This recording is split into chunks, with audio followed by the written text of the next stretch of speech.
Hello, everyone. It's Larry Kotlikoff with Economics Matters, the podcast. I'm delighted to have my friend David Macchia with us today. We're going to talk about women taking over Wall Street, which is a very intriguing title. And David's been focused on this issue for quite a while, and the need for a male-dominated financial system to change fundamentally to the new reality that women, he claims, are going to be controlling most of the wealth, and he'll get into this and tell us about it. But I want to quickly introduce David. He's got a long bio here, so I'm going to just try and quickly summarize it. He's an author, entrepreneur, public speaker, marketing communications expert. He's worked on, and all this work is focused on Americans' retirement securities. He's a renowned figure in the field of retirement income planning. He's founder of Wealth2k Inc., the nation's leading provider of advisor-centric income planning solutions. He is the creative force behind the popular Income for Life model, as well as Women in Income, the first retirement income solution developed expressly for boomer women.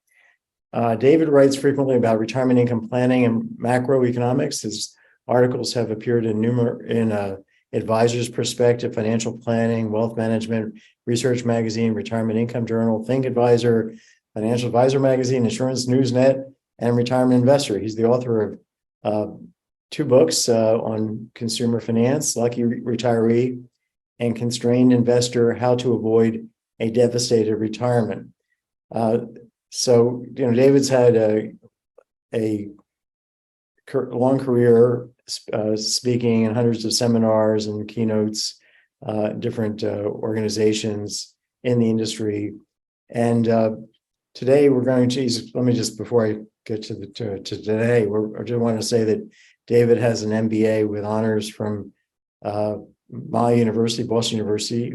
He attended Questrom School of Business at BU.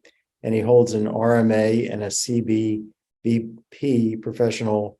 Those are both professional designations. So, David, great to have you. Let's talk about women taking control of Wall Street. What's the background for this, and what does it all mean? I think it means a lot, Larry, and the background is demographics. There are a couple of demographic phenomena that we're pretty much familiar with. Generally, in marriages, men tend to be older, and combined with women's increased longevity, it means that women are going to inherit money. So when you look at the research of what this really means in terms of dollars, it's about $30 trillion that women will control, which is the majority of the wealth assets available to be managed within the next 4 or 5 years. And that's going to create a lot of changes. It's going to imply that many changes need to be made that haven't been made up till now, in order for the male-denominated wealth management industry to, be successful going forward. Oh, so that's really quite striking. They're going to have, when you say the majority of the assets, we're talking, or you said this was based on a McKinsey study that's come out? McKinsey and others, BCG has looked at it, Merrill Lynch has looked at it. There's a number of research studies that have pointed to this. So we're talking like 75%, 50%? 75 to 80%. Which is super that's significant. Truly extraordinary. I guess this also reflects the fact that women's earnings have been increasing. They haven't reached equality with males but I think my sense is that the glass ceiling is kind of cracking, and that in certain professions, like in medicine and veterinary medicine, women dominate. I think, if you go to any vet school around the country, probably 85% of the students are female. If you go to the top 50 colleges, the majority of the matriculants are female. At Boston University, the former president, John Silber, said we need to have affirmative action for males because the classes were becoming kind of 60-40 female males, and the university, I think, did take steps to try and make the class body more diverse. So they were actually, engaged in affirmative action for males. This is not entirely kind of unexpected in the sense that males, physically can do certain jobs that females can't. So you would think, going back to Adam Smith's theory of specialization, that the females would do those tasks that involve thinking, and the males would do those tasks that involve labor. And of course, we have a lot of machines or robots do labor. So things that little story is not all that as relevant as it might have been in the past. But certainly female opportunity in education is much, dramatically different than was 50 years ago. And the earnings are catching up, and the females are living longer. And as you're saying, so I'm actually quite startled, though, that it's that big a share. 75% is a huge share. So what do you take this to mean? What do you see that's going on right now that's male-oriented, male-dominated in the industry? Not just who's running the show, who the financial planners are, and the bank presidents and executives, but how do you see the provision of financial advice and the actual management of assets being kind of male-oriented right now? And what do you see the change? What changes do you see coming that women will more or less enforce? Sure. Well, those questions, they all relate to a larger context, Larry, which is, firstly, 86% of the financial advisor community is male. The industry has not done a great job up to this point bringing females into the business, which it must, do better. But the relationship between the men and money versus women and money is fundamentally different in the age group of boomer women. Now, it will be different with younger women, but if we look at the boomer age group, you find three things that cuts across the research pretty consistently: the importance of goals, risk reduction, and confidence. And you also find that men tend to look at money differently, in the sense that men are concerned with historical performance and stock picking and issues like that. Women are less concerned about that. They're more concerned about their goals being understood and confidence about the future and security. And so what's being served up to people is not in harmony with what women say to researchers they really want. And that's a problem. And I'll tell you how that plays out in reality. One of the other things to think about is that after a husband dies, 7 out of 10 instances, the male advisor is fired by the widow within 1 year. Okay. Now that's a 70% failure rate of the wealth management industry, which is not a good track record. And it goes to show you that the woman is dissatisfied, and that along the way, it may be a long relationship between, the couple and the advisor, but along the way, there was a process of alienation unfolding that at some point turned off the woman to the extent that she jettisons the advisor. 70%, fairly dramatic. That's really dramatic. Do you know whether those women who fire their advisors are actually hiring female advisors or just choosing someone else? A great question. So, and this is interesting, because you might think that they prefer to work with a female advisor. No, they prefer to work with an advisor with whom they can have an authentic relationship. If you interview women who fired the male advisor, you oftentimes will get comments like, well, he was very good with his charts and graphs, but I need to be heard. I need to be listened to. Along the way, she was not listened to and not regarded. And there's a whole bunch of gender stereotyping issues, and the way that male advisors tend to play toward the man and disregard the woman, the female spouse. All of this eventually accounts to the fact that the man's going to be terminated. Yeah, I think there's evidence from other areas that females are less prone to take risk relative to males. Maybe this is the result of testosterone, but whatever it is,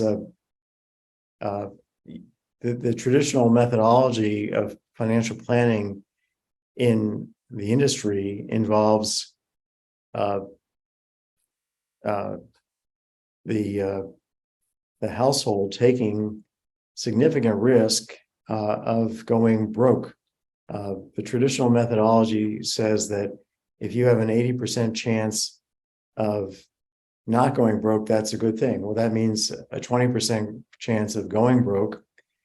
And so the traditional exercise is asking a person to set a target for spending, and then that target will likely be set too high, because why not, set a target that's high, that's kind of your desire to go travel around the world all the time, whatever, and have a great life. You're asking me what my target is, independent of what I can afford. I'm going to say, I want to spend $1 billion a day. And then, so the target is set either by the individual or by some rule of thumb formula, generally far too high. And then the advisors are typically trying to find portfolios that raise the probability of making that target to at least 80%. And that involves taking more risk in the portfolio. Interestingly, having riskier assets in the portfolio raises the probability of success, and therefore lowers the probability of failure. But what it does is increases the probability that failure, that going bankrupt or having very low, losing your assets and having very little to live on, occurs much earlier in life, so that you're poor for much longer, the probability of being poor for much longer. So in other words, we can't have more risk without more cost. It can't all be upside benefits to taking on more risk. And so this method that is going on in the industry seems to me to be at odds with the approach that people with a little more common sense would, and I think women in the world of financial planning and financial affairs probably do have much more common sense on average than do the males, because the males, as you say, have been in charge to a large extent, and they've gone along with this type of planning. Anyway, what's your reaction to that? There's so much in what you just said. Well, let's start with the methodology of how retirement income is thought about by males. Now, this is not 100% applicable, but it's largely applicable. They tend to think that a risk-based approach is advisable. They tend to think that a portfolio and a withdrawal rate of, say, 3 or 4% a year, with a high, quote unquote, degree of confidence, 80 or 85%, is a proxy for safety. I don't believe it's a proxy for safety at all. And I don't believe it lines up with what women seek. Women typically are looking for some greater predictability and certainty about their income streams in the future. They want income that's durable. McKinsey has found that 63% of women literally worry about running out of income. So there's what I call, Larry, the great mismatch. What the financial advisor is serving up to the woman at retirement versus what the woman is seeking is really misaligned. And advisors are going to have to come to terms with, what safety really means. They're going to have to come to terms with using annuities and lifetime income elements that they don't now embrace. That's a big issue as well. The financial advisor community, which eschews annuities generally, again, is another point of misalignment in my thinking. Yeah, then the financial, whenever you look at what's going on, you see some profit motive involved here, putting people into riskier assets. I manage your money, well, I charge a fee to do so, right? That's my profit motive, to get you into, I don't just put you in an index fund and it's diversified with 6,000 stocks, essentially Right. no cost, and say, go do this, let's put you in Vanguard's BTSAX fund and call it a day. Instead, I'm going to say, I'm going to beat the market for you. And I'm going to charge you for it, and you're going to be safer, well, you have a higher probability of success. But you're right, giving anybody, to an economist, giving anyone a plan where they have a 20% chance of losing their shirt,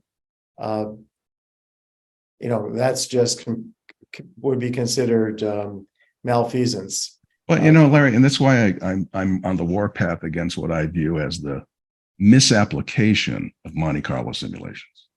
I don't condemn Monte Carlo simulation as a tool. It's a very valuable tool. But when it's used by financial advisors as a proxy for safety, as a proxy for guarantees, I think that is very bad form and should not be condoned in any way, shape, or form. Yeah. So as you know, David, I on the side have a software company. We have this tool, Maxify.com, MaxifyPlanner.com, which is with an I, not an X, not a Y at the end of Maxify, which does economics-based planning. And again, because economics, we have a theory that goes back 100 years that you have to stick to if you're an economist. If you want to do economics-based planning, you can't come up with your own methodology in quality economics space. It has to correspond to what led to the Nobel Prizes in finance that were all given, about 11 now have been given to economists, PhD economists who worked in finance. Finance is a subfield of economics. So it's not like we can make up our own, methodology, but economics says, look, if you want to do a Monte Carlo analysis, what you do is you simulate people adjusting their spending every, in light of how well they do on the market. They don't just kind of put things on their spending on autopilot, which is that 4% spending rule, which for those of you listening or watching who aren't familiar with this, the conventional planning has this goal for you when you're pre-retirement to have like an 80% or a higher probability of not running out of money, but has you spending at a targeted level with no adjustment, regardless of what happens to your assets in retirement. But then, so that's kind of bad enough. But then when you get into retirement, suddenly all that planning that occurred before retirement goes out the window, and you're told, now we're going to use a different rule of thumb. We're going to use a 4% withdrawal. We're going to take your assets at retirement. We're going to look at them, take 4% of them and say, with some adjustment for inflation, we're going to have you spend 4% of those initial assets every year for the rest of your days and hope everything works out. And of course, this is absolutely crazy. If the market drops, if your assets drop in half and they're most of your resources and you're spending 4%, you're going to want to adjust your assets. Otherwise, you're kind of spending 8% of the assets you'll have left if you continue to spend 4% of the initial assets. This is completely doesn't make sense, does it, Larry? It doesn't make sense at all. Be adjusting. So our Monte Carlo has has trajectories of your living standard, and then the other thing to mention just in this context is that a method for maintaining your living standard so that you don't have to worry at night whether you're going to your assets are going to do poorly and you're going to have to drop your living standard as a result, is to base your living standard on investing in inflation index bonds for TIPS, build a living standard floor based on that, and then have assets in the stock market, which you invest for a while and then at some point start withdrawing. But when you withdraw, you make them safe. So it's like money in the casino that you're in the casino, you're gambling with that money, but you're assuming it's going to be lost 100% until it's made safe, until it's lost, until it's found, it's lost until you take out money and put it into safe TIPS, and then you can raise your living standard floor. So this is a methodology for having and because the TIPS are inflation index, we're talking here about having a real living standard floor, not a nominal one, not one that could be reduced dramatically due to inflation. So that's what we call upside investing. We have Monte Carlo simulations of that, how much your upside would be. So but that's very different than what the financial advisors are typically doing. Yeah. With Monte Carlo simulation. It's extremely different. I think there's a way to think about this that makes sense. Yeah, I'm just going to shut this. Good. Yeah. There's a large segment of people, Larry, I call them constrained investors. What it simply means is this: when you look at the amount of assets they have relative to the income that they have to create to fund a minimally acceptable lifestyle, oftentimes there's not much margin of error there. It's very close. And those folks need to have a strategy that prioritizes the management of risks that can reduce or even wipe out their income. You kind of alluded to one earlier, which is the notion of retirement timing risk or sequence of returns risk, right? This is a very significant risk right now. And when I see financial advisors working with couples or women, and there's no protection at all against that risk, I just get really upset, because you know that the difference in two people who are financially identical, literally financially identical, and the only difference is there's a 3-month separation in their dates of retirement. One could run out of money entirely. One could have, millions of dollars at the end. This is too much of a risk to tolerate without managing. So we have to think more about how to protect people, especially these constrained investor types of people.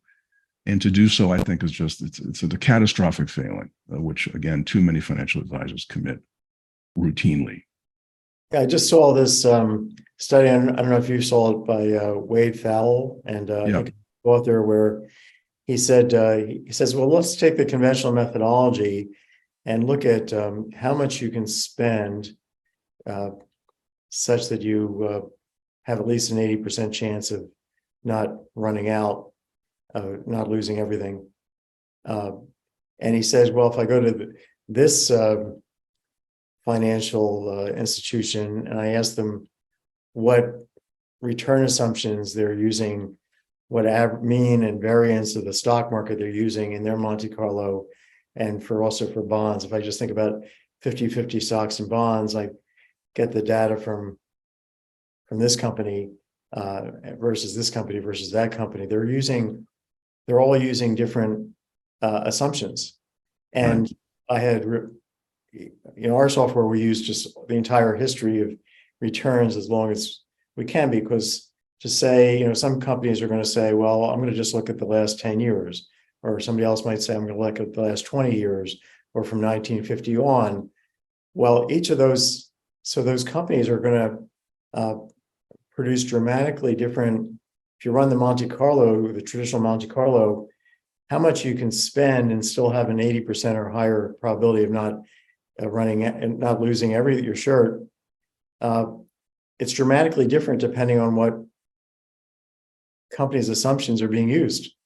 Well, I'm familiar with that paper, and I think it was an important article that Wade and his co-author Massimo Young wrote, because what they showed is what you're talking about: a client going to firm A, firm B, firm C with the same fact set, but have one firm say they have a 90% confidence rate, another one saying a 70% confidence rate, another one saying a 50% confidence rate, based upon different capital markets assumptions.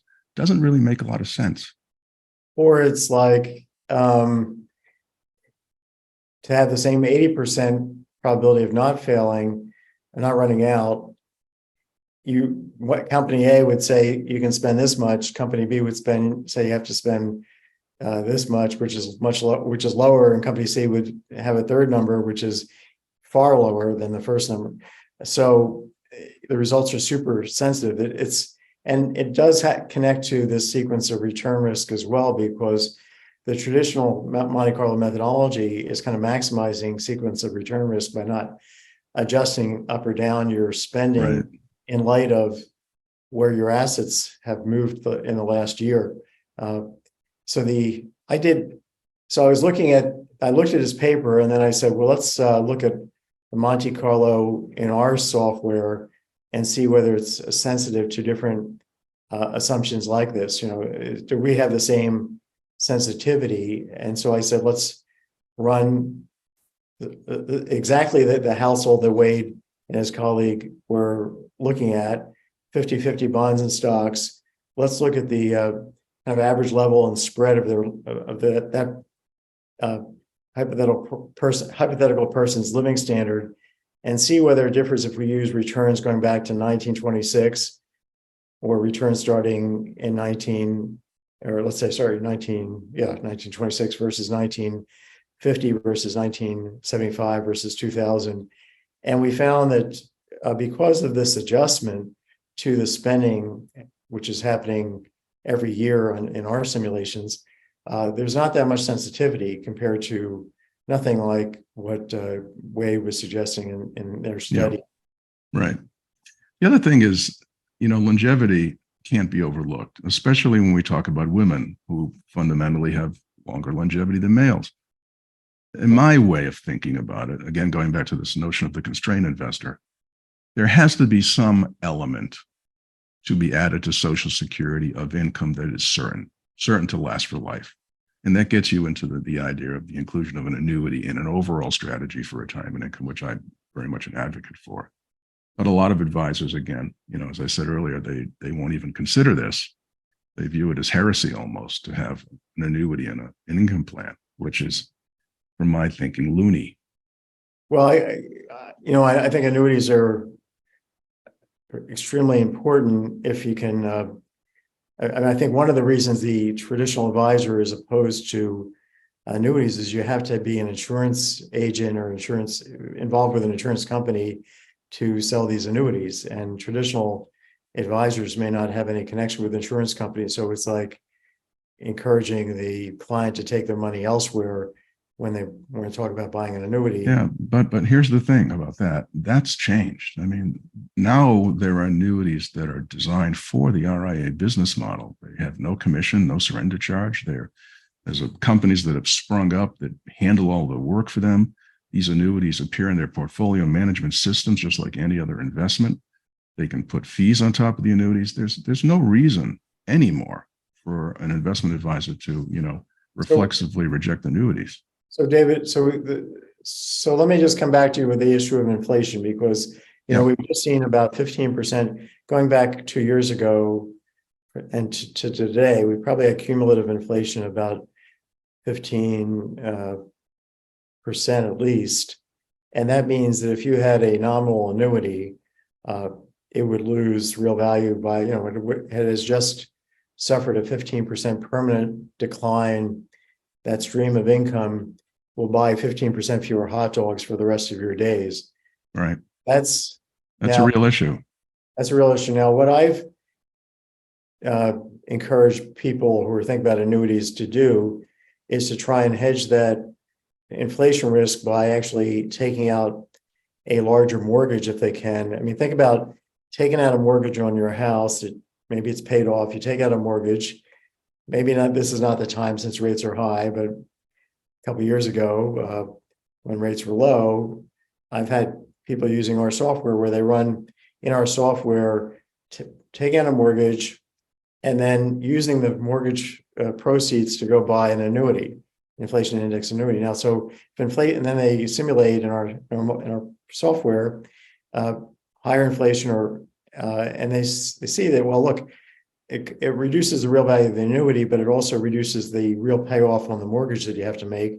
So it's not a perfect hedge, but it's a pretty good hedge for rates of inflation. But tell me how you respond to the concern about. Sure.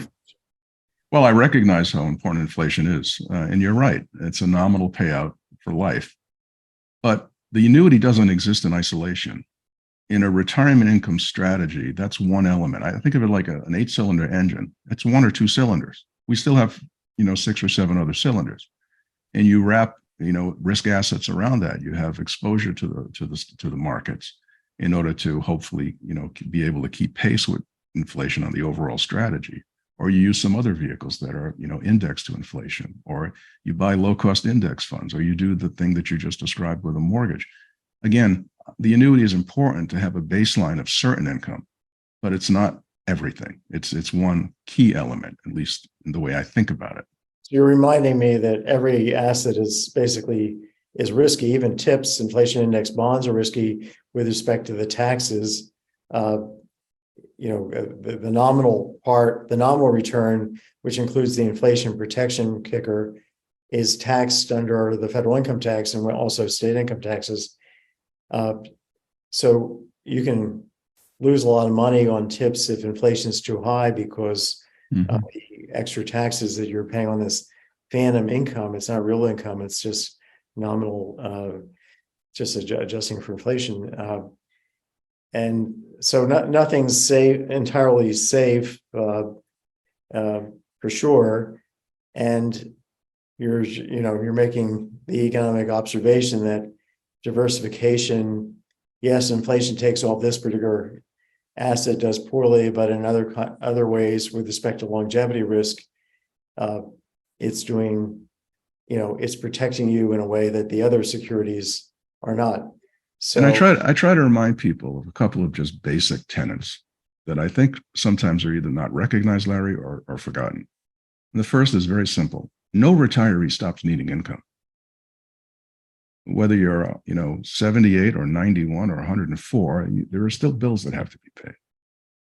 And the other thing is, and I heard Bob Merton say this first, very simple thing he said, but made a big impact on me. He said, in retirement, it's your income, not your wealth, that creates your standard of living. well, yeah, I mean, if you, well, obviously you could take your wealth and spend it, but I guess he's saying you can't really do that without, you need to make your wealth into something, a stream that's going to continue until you die. And That's right. I think that's Bob Merton, for those who don't know, is a Nobel laureate he's a PhD economist, he's at MIT, professor of finance. So he's considered to be, I think, well, Paul Samuelson described him as the Isaac Newton of finance. He got his Nobel Prize for working out the Black-Scholes Merton as option pricing formula that's used throughout the financial world. So he's done fundamental work in so many other parts of finance, but it all goes back to this kind of building on the work that Irving Fisher, the top economist in the early 1920s, began at Yale University in personal finance. It's really one of a kind. That's what we're trying to implement in Maxify. And Bob's a big fan of our software, for sure. But let me ask you. Can I mention the third thing, that there's a sort of a third principle I like to talk about, which is Sure. one that I thought of, which is that, the income producing capacity of money changes all the time. And you should assume that it will change when you're retired. And if you think back to, say, the year 2000, right? If someone was really safety oriented, did not want to take, market risk, and they went to the bank and they had $1 million and they could get 7% interest, that was almost $6,000 a month of income in 2000. If you fast forward that 21 years to 2021, there was a 99% drop in the capacity of that money to earn income. So that's another thing that has to be planned for. We just can't do one thing. It has to be a multiplicity of vehicles and strategies, I think, that sets people up. So let me give you the economist's kind of angle on that, which is maybe insightful for people listening and watching. So imagine you have, you want to buy a certain amount of consumption every year in the future, and you might be 60, you might potentially be living, you think your maximum age of life, let's say, is 90. So if you ask yourself the question, how much do I need to set aside to pay for that consumption when I'm 90? Well, if the interest rate is a lot lower, the return you can get is a lot lower. You have to put aside a lot more today. So that means that the price of consuming at 90 a certain amount of hot dogs is much higher if the interest rate at which you can invest for 30 years is much lower. And as you're absolutely right that interest rates have been low for many, many years.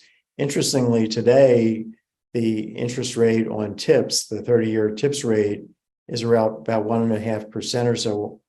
So it's actually higher than it's been for many years. So this, I think, is the time for people to think about tips, investing in tips. And if you hold the tips to maturity, you will get that return. The only major risk there is the inflation risk and the taxation of it. But if you have the tips inside your retirement account, then at least you're not paying taxes along the way as you get the return coming. So you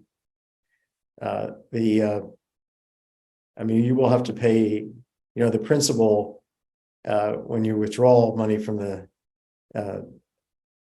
fact that you're going to be withdrawing a bigger, a higher amount of money, it will be subject, all the withdrawals will be subject to taxation. So you won't be able to escape the inflation tax entirely. You'll be able to defer it, which has a value. But can you imagine, just stepping back, Larry, how complex this may appear to someone who doesn't have the training in knowing how to create a retirement income from their savings? There's no good education out there. And we need to do so much better than we're doing, because there's no courses in school that teach people how to turn their savings into, sustainable inflation-adjusted retirement income. We need to do much better in that regard. Yeah, I don't want to be like, well, I am kind of pushing our software, this tool, but it's beyond. I developed the tool. I got a patent for it, for the methodology.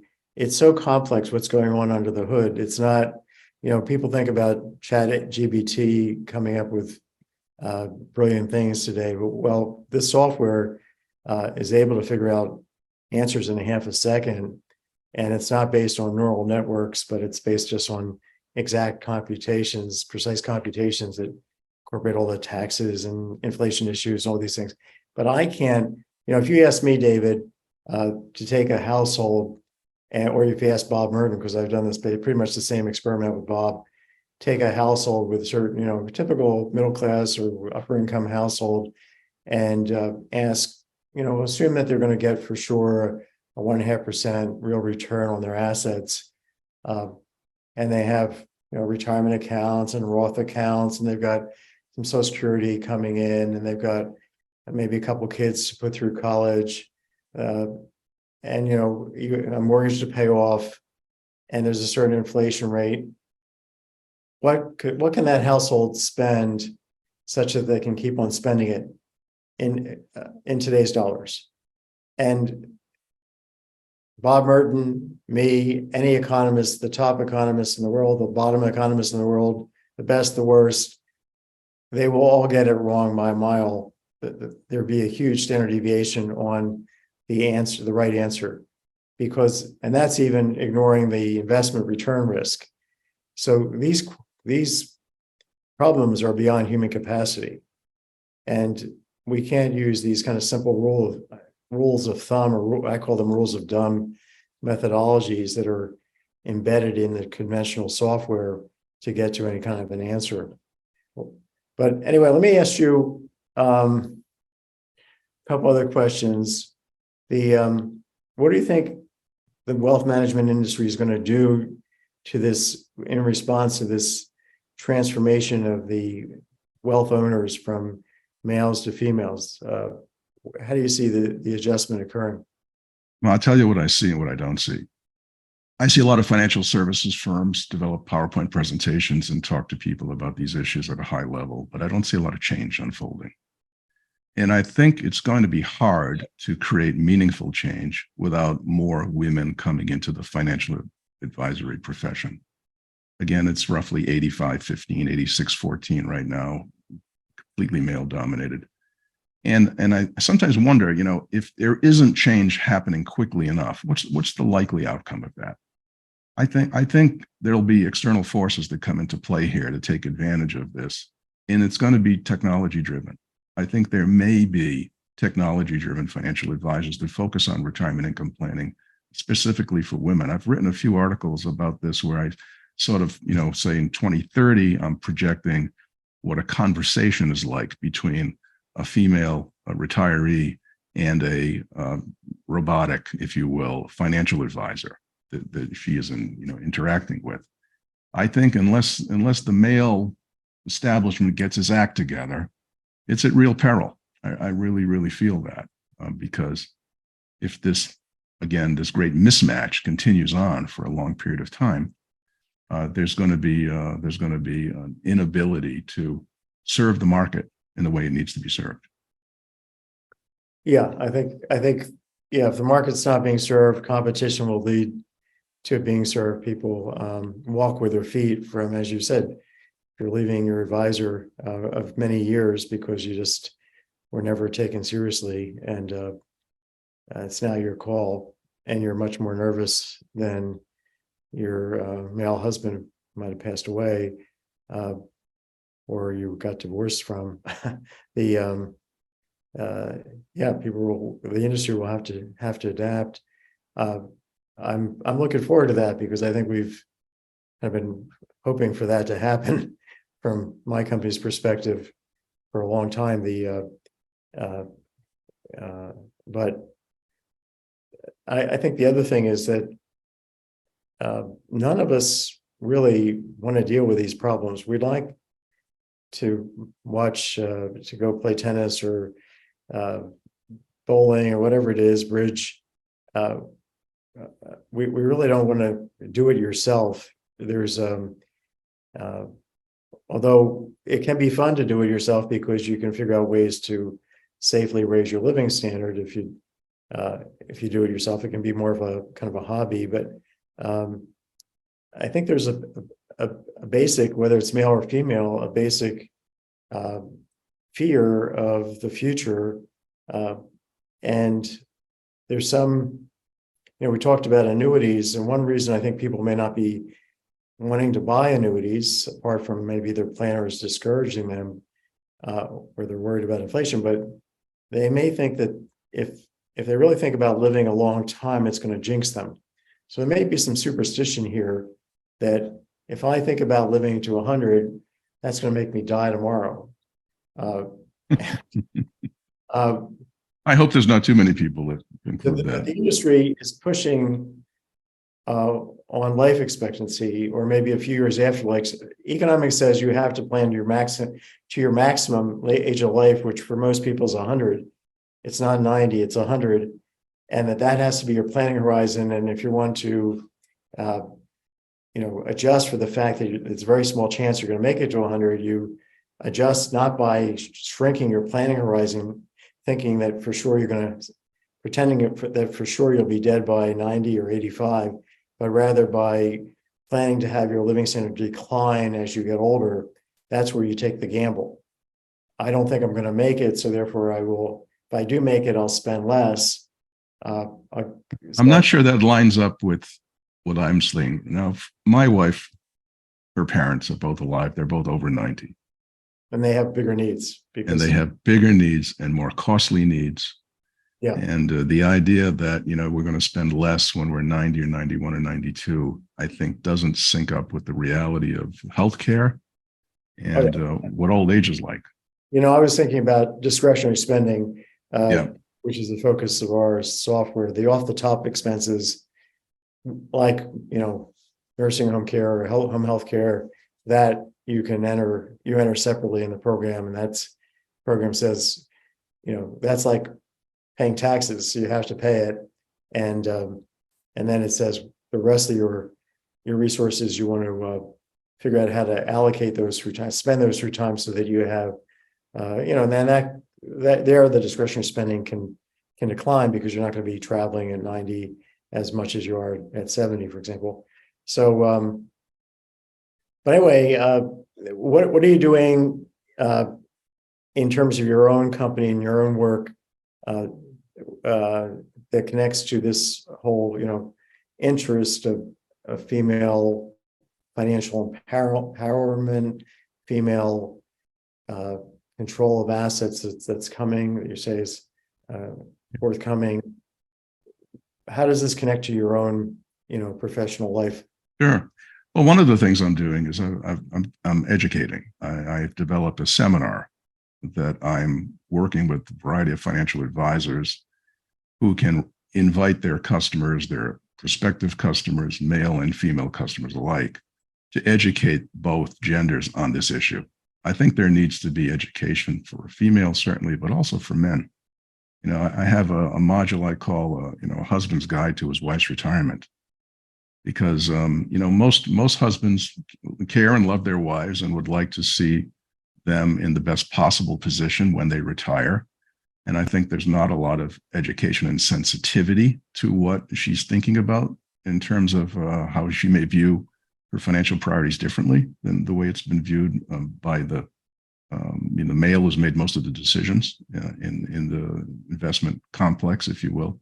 I think that's one issue. Getting at confidence is another issue. Fidelity did a research study on 2021 that said less than 1 in 5 women are confident about choosing investments that align with their goals.